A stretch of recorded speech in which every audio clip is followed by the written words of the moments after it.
Let's get to it. All right. Welcome, one and all, to the Off the Rails Sports Podcast, the best podcast in all of sports. I am here. I am John. And if you could, please hit that like and subscribe button. It means a lot to us. And we are with the road warrior himself, Brian. How you doing today, Brian? Good. I'm on the road again. You are. You You and got that Willie rare Nelson. glimpse of me in our last episode sitting at my desk. Yes. Yes. But Oh, my today I'm God. back on the road. Oh, you're back on the road, and it's all moving. How are the butterfly, Brian? How are the butterfly? We are done with the butterflies and the larvae and all that stuff.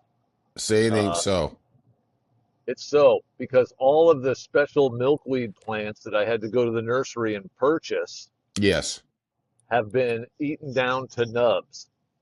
They get hungry, Brian. They ate They're them, little freaking mouse. gone. The plants are only like $13 a piece. I only had to buy like 5 or 6 of them No big deal. just to feed the larvae. Uh, Yes. Yes. I was asked this morning if tomorrow I can take all those stub plants that are left I'm loving and it. drop them off with the larva lady that I Yes. was that I was giving the larvae to, so that the princess won't have to deal with them anymore. I don't blame her. She has If enough with you. Yes, if we don't exactly. if we don't have the plants, the butterflies won't come and lay more eggs, and then she won't have to deal with the larvae problem anymore because It's a vicious environmental cycle, my friend. It's a it is. vicious environmental cycle. So yeah, we got stuff happening. Yeah, you do. You know you're going to become an environmentalist. You know that's coming. Well, this is a fun fact too for you. The Please. princess has gotten our backyard certified as a wildlife habitat. Wow. We have a Wow. plaque in the backyard and everything. You know, I figured that she was able to get that status because you are one fitness animal. You know, I thought, that is your layer. That is your province. Wow. Amazing. All right. Let's get to the world of sports and go ahead and have a cup of coffee here for a second, my friend. I I have uncovered quite the conspiracy. If we talk about people in history, there's Judas, there's Benedict Arnold, and there's Brian. Whoa. Now, we're both Red Sox fans, and like I have stated before, there's two type of Red Sox fans. We're both in Arkham Asylum. One is just heavily medicated, and the other is trying to do a leave the prison program. I'm that guy. Brian's a little deeper in the weeds. At least I thought. Now, I've known Brian for over 30 years, and that was so long ago. That was before the greatest player who ever was played, Shohei Ohtani, was born, right? So Brian runs a very successful Met Fix operation in Southern California. No problem. I didn't know anything. He's like a sleeper cell. Okay, for Red Sox fans, he's a sleeper cell. So the Red Sox roll into town, no big deal. On their day off, Cutter Crawford decides he's going to get a workout. He goes to Brian's Met Fix. Now, mysterious injury happens. I'm putting one and one together. Brian, damn you, you're a Yankees fan. You hurt it. You hurt Cutter Crawford, and now he can't pitch for us for the rest of the damn year. Brian, what do you have to say for yourself? First of all, he hasn't pitched for us yet this year anyway. Whatever. Second, your allegations that he came to my gym are completely false. It's the best gym in Southern California, so I know he went there, Brian. Do Well, not lie. it is the best gym in Southern California, Exactly. uh, but he did not come here. All right. And had he come here, he'd probably throw a no-hitter the next day. I don't know, You but you you whatever. didn't push him so He hard would, that he got hurt? he would have came off the IL immediately after one workout at MetFix SOS. Went to Cora and said, "I'm good for 9, and if you can't score any runs, I'll go 12." Yes. Harvey Haddix. Brian is to fitness what Lords is to cripples. He cures. Okay, that's it. Yeah. Okay. Well, I got my eye on you, my friend. Right. I'm starting to wonder if I trust you. I'm just saying. All right. Let us very quickly. We are at the halfway point of the baseball season. Got it. Literally went quicker than I could have imagined. Do you have any general observations at the halfway point? Things that surprised you, things that you expected? Uh, well, the only thing, the things we talk about every week. I can't believe the Red Sox are sucking the way they are. Uh, I can't believe the Giants are holding their own the way they are. Can't believe Texas is floundering the way they are. What thing that stood out to me today that I kind of noticed is the Astros, have a pretty good lead in the AL West, and it's like I started thinking about it for a minute, and I was like, who's left on that team that they're still leading Not that that good. division Right. without any, I mean, I can't name anyone on that team besides Altuve, who's nothing now. Alvarez, Jordan Alvarez, if I'm not mistaken, he's been on the IL most of the season, right? Right. The So the who do they even have on that team? Well, I mean, they do have Hunter Brown and Valdez as pitchers, and they've had very, very good years, right? I mean, yeah, I agree. They got rid of Bregman, they got rid of Tucker. I mean, they are a surprise team. There's no doubt about that. And they're Uh, doing it with nobody really as a standout. There's right, no guy like leading the league in home runs, or they don't have Tarek Skubal. right. It's The two things that really jumped out to me at the midway point on the good side, the Detroit Tigers were the first team in baseball to get to 50 wins, and I've got to say, Tampa Bay at 45 and 35, 10 games over 500, really breathing down the Yankees' neck. They're only a game back. I don't think anybody expected it. And I will tell you that they are, wait for it, 18 and 12 away from I'm a Steinbrenner field. I want to call it Tropicana field. Those are the things that really kind of jumped out at me.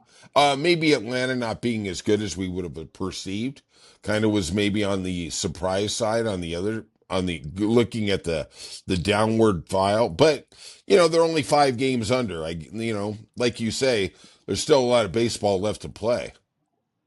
Cubs 47 and 33. Cubs are a good surprise, but yeah, the biggest one to me though is that we don't talk about is the Astros Yeah, staying up yeah. there because the Cubs. I mean, it's a complete roster turnover from just a few years ago. Yeah, absolutely. And even trading a potential MVP in the National League, Kyle Tucker. I Yeah. mean, that's a big blow right there. So those are my big takeaways, other than the things that we talk about on a regular basis. Yeah. I know Now, you're the big Rockies fan, and that's always a big story to I you. am. It's in my blood, Brian, please. Okay? Just like the larvae are in yours, the Rockies are in mine, okay? They're going to kill us one way or another. Let's look at the halfway point some of the MVP candidates in both leagues. The American League, it seems like Aaron Judge is kind of running away with it. 361 batting average, 28. Cal Raleigh is putting together an incredibly impressive year. 32 home runs, 69 RBIs. There's other candidates. Skubal, Max Fried has actually been pretty impressive. You got any thoughts on the American League MVP? Max Max Fried, by the way, first pitcher to 10 wins this year, even though wins don't matter anymore. Yeah. He is also leading both leagues in quote unquote quality starts, which I think is, I guess I should have looked up what the hell a quality start is. Yeah, exactly. Go ahead and roll your eyes at I'm me.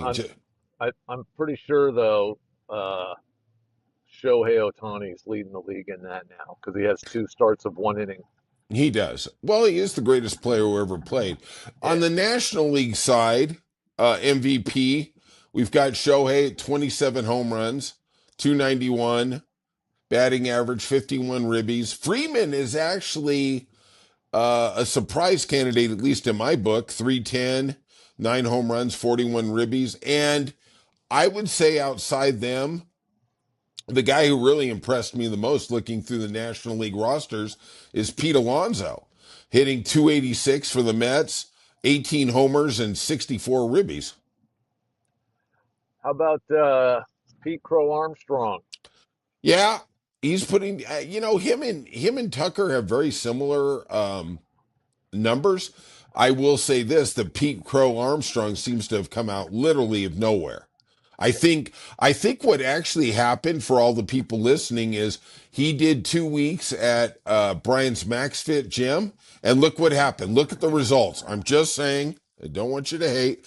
On the pitching side, like you talked about, Max Fried, first guy to 10 wins, 1.9 ERA. Scooble, 9 wins, 125 Ks. You know who's leading the American League in Ks is Crochet. Yep. That guy And is just pitch. throwing. Hunter Brown, 8-3 with a 1.8 ERA. Um, I watched I watched that Crochet game against Anaheim, which of course we got swept. Man, that guy threw some darts. That guy really, really can pitch. He reminds me a lot of Randy Johnson. And your guy, uh, the well, he's out now, but your favorite manager, Cocaine Ron. Yeah, Uh, love the Cocaine Angels, I Run. guess, I guess you can't say it is due to him because he's out now, but the Angels are back to 500 at the 80 game point. They are. They are, They beat and 40. they're like doing it with parts. It's like they go to pick apart, get some people, and everything seems to run like a Lamborghini sometimes. And then the other times it runs like a Yugo that still needs a tune up. I mean, I don't know. I look at that squad and I just think, wow, what are they doing there, right? But they're putting it together. They're winning games and staying at 500. And who would have thought the Angels would have been at 500? Who would have thought that? Ever since the Devers trade, Boston is 3-6. And Yeah. I will tell you this: I watched the first game of the Angel Red Sox series, and the Red Sox personnel are putting out unanimously that Devers was a problem in the clubhouse. I mean, that is the Absolutely. mantra going on, right? It's Yeah. amazing how they love you until they don't, and then they get rid of you, and then literally you are the worst person in the world. Yes. And we've seen the Red Sox do that before with Oh, our yeah, beloved Manny Ramirez. sure. Got to get rid of them. All right. I also want to talk about this case going through the court system. Fernando Tatis is suing Big League Drive or Big League Advance, excuse me. And basically, what Big League Advance, I don't want to get into the weeds of it too much. It is an organization that gives promising prospects a huge amount of money when they're 15, 16, 17, especially in foreign countries, but they do it here. Uh, Fernando Tatis got $2 million when he was 16 to pay for um, housing, food, things like that. They gave him $2 million, but they made him sign a contract that he would get 10% of all future earnings back to that organization. Well, now they are in court because they want $34 million out of the $341 million contract he signed 2 years ago. What do you think about this case, Brian? It's All right, I can tell you're really motivated on this one. it's a scam. It sounds like a freaking scam company who might be doing everything technically legally, but they're taking advantage of young players. And one, you might say, well, he was just a kid. He's not supposed to know better. But considering his dad was a major leaguer and he grew up in that environment, uh, he should have known better. Okay. But I mean, there's a lot of players probably they're giving money to that don't make it either, right? I mean, Correct. just because his dad was a former major leaguer doesn't mean he's going to make it, right? Jackson Holiday, hey, how you doing? No, correct. But still, uh, you don't know he's going to make it big. You don't know he's going to sign a $300 million deal. But Correct. 10%. But even if he's an average major league player, what's an average major league player making these days? 5 mil a year? Yeah, I think that's a fair Okay. number. For Three to for five. maybe for maybe let's call it a 8 to 12 year career as an average major leaguer. Average major leaguer's career is 4.1 years. Average. Just the average, because there's a lot of guys who get up for a year in the show and don't make it. You're Well, right. but those guys aren't average major league players. They're sub below. That's why they don't last that long. Okay. So I'm saying if he's a league average player, he can probably All right. hang on for about 8 to 12 years. Like Sure. David I think Eckstein that's a for fair. one, right? Okay. And Sure. maybe he's making 5 mil a year. You got to put some math together here and say, is $2 million now really worth what I'm going to give up long term?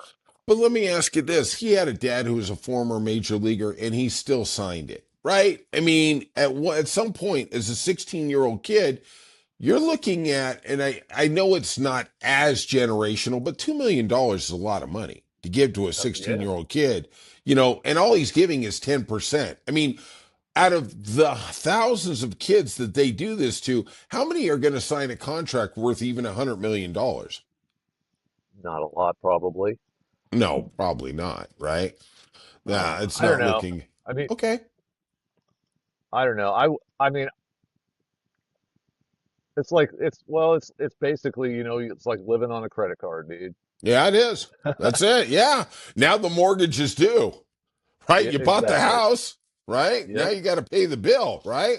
So I mean,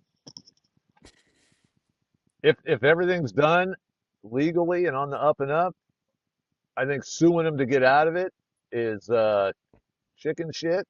You sign the Sure it deal, is. you got to pay for it. If Wow. it's if it's if it comes out that they kind of swindled him somehow and it's not a fully legal process, then he should be able to get out of it, even if Sure. he has to give them back the 2 mil. Well, I mean, I think what's really going to happen is the lawyers are going to whittle it down to $20 million or 18 million. That's what's coming, Right. right? I mean, and nobody has ever used the word chicken shit with Fernando Tatis. PEDs. Hey, they ain't But free, that's Brian. They ain't but free. that's on the future earnings thing too. The lawsuit or whatever it says 34 mil because that's his contract. But what about Yeah. endorsements and things like that? Do they get a piece of that stuff? Well, they I said mean, all you it could be future could be earnings. worth Yeah. yeah, it could be worth a lot more than that. Oh, I'm sure that Dairy Queen money's huge. Okay. Yeah, I know. That should be at least 20, $30. Pay for gas. All right. You got any other observations before we log off, my friend? No, five in a row for the Red Sox. Ay, ay, ay, ay, ay. Ay, ay, ay. I literally, I just want to impale myself just looking at that team, thinking of what Rafael Devers could do in the number 3 hole. Oh, God. You know? And I noticed this the other day too in the game that Cora's playing around with the lineup. I guess he's got to do something to try to He's got to generate do something, something, right? right? So he's got his backup outfielder Ref Snyder in there leading off the game now. Right. He had Jared Duran hitting down in like the 5 or 6 hole, and Okay. he moved up uh, his future star Roman Anthony to the number 2 spot with his 110 batting average. Yeah. I mean, I think You it know, was Monday's game. I looked at the box score, and the Red Sox had 4 guys in the starting lineup hitting sub 200. yeah. It's great. It's great. Rev Snyder is the only guy on the roster hitting close to 300. And I looked at it the other day when he was leading off, and I was thinking, how great is it? We got a guy hitting 301, and the next 2 guys combined aren't even hitting 301. It's great, man. We have nothing but good times here in Boston. Who needs Rafael Devers in that league leading, 54 RBIs? Who needs that guy? No, Yeah. we don't. Yeah, Yeah, who needs that? Let's get him in Frisco. Let's restock the NL West, okay? they they had a couple of bad years there, fifth place finishes in the division. Hmm. Last year, they made some strides up to third place. Apparently, that's just uncomfortable. They need to go back down It to the is. bottom. It is. We got to reboot under Breslow. We don't need to be winning, Brian. We just need to make sure that the company makes a lot of money. Liverpool needs a little cash infusion. Well, they might not be making it in attendance for the second half of the season. Probably. I mean, I can't even imagine what Boston talk radio is like ever since the Devers trade and getting swept by the Angels. It's Jesus. probably not as friendly as what we talk about here. No. No. It's literally like the Red Sox bleep, bleep, bleep, bleep. And then bleep, bleep, bleep, bleep, bleep. You know? All right, that's it. If you could, everybody, hit the like and subscribe button, leave some comments. It means a lot to us. And we'll see you soon on Off the Rails Sports Podcast.